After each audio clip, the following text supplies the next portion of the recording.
கொடுங்க. ஆறணுன்றதுக்காக காய்ச்சாத தண்ணி இதோட விளாவக்கூடாது. சரியா? காய்ச்சின தண்ணியே ஆற வச்சு குடிக்கணும். முன்னாடியே அதை காய்ச்சி கொஞ்சம் ஆற வச்சு வச்சுக்கோங்க. அப்பப்போ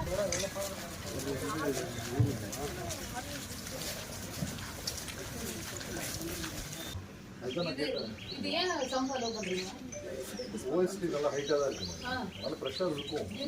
இண்டிவிஜுவல் சோப்ஸ் எதுவும் போட மாட்டாங்களா?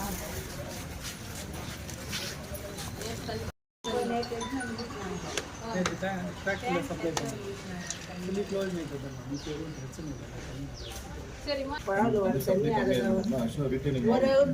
தண்ணி வரும் மேடம். நம்ம இது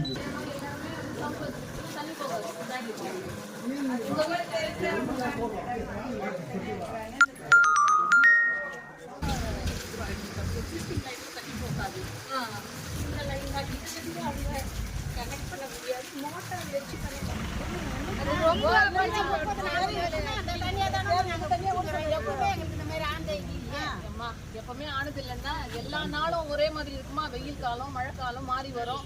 நுண்கிருமி நிறைய வளர்ற நேரம் வந்து மழை நேரம் தான். அப்போ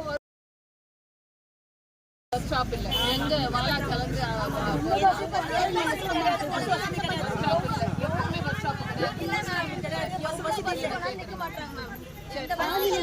எப்பவுமே பஸ் ஸ்டாப் கிடையாது.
எங்க ஊர்ல தண்ணி சரியில்லைன்னு சொல்லி ரிப்போர்ட் ஆயிக்குது.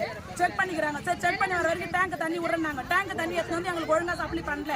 கேட்டா போய் அதிகாரி கேளுன்றாங்க. டேங்க் தண்ணி கூட நாங்க அதிகாரி 4 குடம்னா 4 குடம் பிடிக்கும். 4 குடம் ஒரு குடும்பத்துல 6 பேர் 20 பேர் பண்ணுமா? தண்ணி ரெடி ஆகும். மாடு ஆடு வச்சுருக்கிற கிராமத்துல மாடு ஆடு இருக்கிறதுக்கு 4 தவறு தண்ணி எங்களுக்கு பத்தாது. கேட்டா டேங்க்குக்காரர் சொல்றாங்க. டேங்க்குக்காரர் கேட்டா அதிகாரி கேளுங்க. எந்த அதிகாரியாலும் நாங்க போறது. எங்களுக்கு இதுக்கு ஒரு விடு காலம் வரணும். கலெக்டர் வந்து என்ன சொன்னாங்க? ஆமா, தண்ணி நல்ல தண்ணி தான். இவங்க எத்தனை விட்டு டேங்க் தண்ணி எத்தனை ஊற வச்சுதான் எங்களுக்கு மொத்த பேருமே சொல்றோம். நைட்டு கூட ஹாஸ்பிட்டல் எத்தனை போய் இன்ஜெக்ஷன் போட்டு எத்தனை வராங்க.